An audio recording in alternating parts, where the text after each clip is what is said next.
Akhensa ku va mpfulele channel ya Matimba Emmanuel Maluleke YouTube channel. Kombela mi subscribe ku channel yi kota ku kula ku fana na ti-channel letin'wana. La ku khumba mhaka ya xikanyana xin'wanyana or xihadyani xo karhi or xilumi xo karhi. Vo tala hi xi vitana nyoka. A ni vo tala masiku lamawani ku dume leswaku nyoka hi yona yi endlelaka vanhu mali, va ku nyoka yi hlata mali. Ku na mhaka leya ya muchachaphansi. Muchachaphansi i nyoka leyi mi kuma ku yi tirhisiwa hi vakhalabya va khale. Na namuntlha na sweswi ni vulavulaka na n'wina ti kona tin'anga to karhi leti ti nyikaka vanhu muchachaphansi. Muchachaphansi i nyoka leyi mi kumaka ku mi kha miroho. Ndzi ni endla contact hi yona malembe mambirhi manharhu lama nga hundza.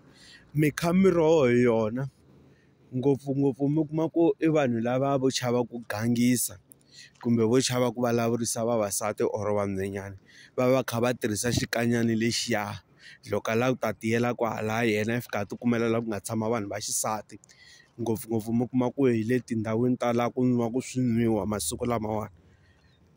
Kumbe laha mi kuma ku vavasati va lo tizumbela yena a fika a tshamela le kule le. Xana xa kota ku xikanyana lexiya xi endlela vanhu mali ke?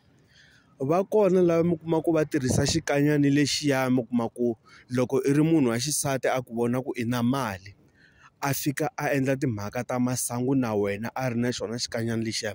Xikanyana lexiya xi n'wi endla ku wena i tshama i kha i nyika munhu luya wa xinuna mali right through. I kuma ku i munhu loyi i kuma ku i munhu wa xisati wa ti tirhela, i ti tirhela kahle. N'hweti na n'hweti i tshama i kha i ni nyika mali hambi ni nga kombelangi.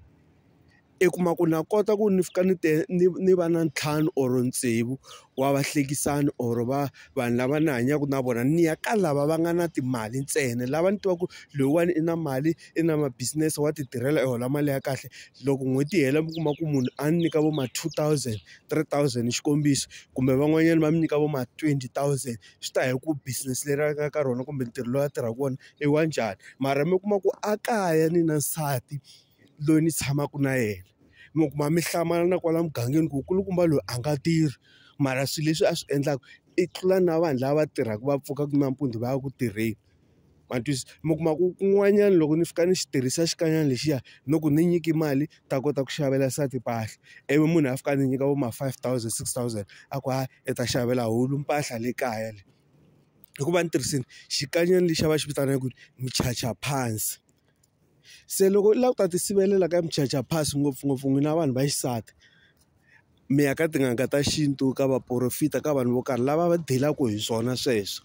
Va ta kota ku mi boha ku loko munhu a ta kumbe ku ri munhu wa xinuna a fika a ku gangisa a kha a lava ku a kha a tirhisa muchachaphansi ku yi kota ku n'wi nyika mali, i nga n'wi nyiki mali.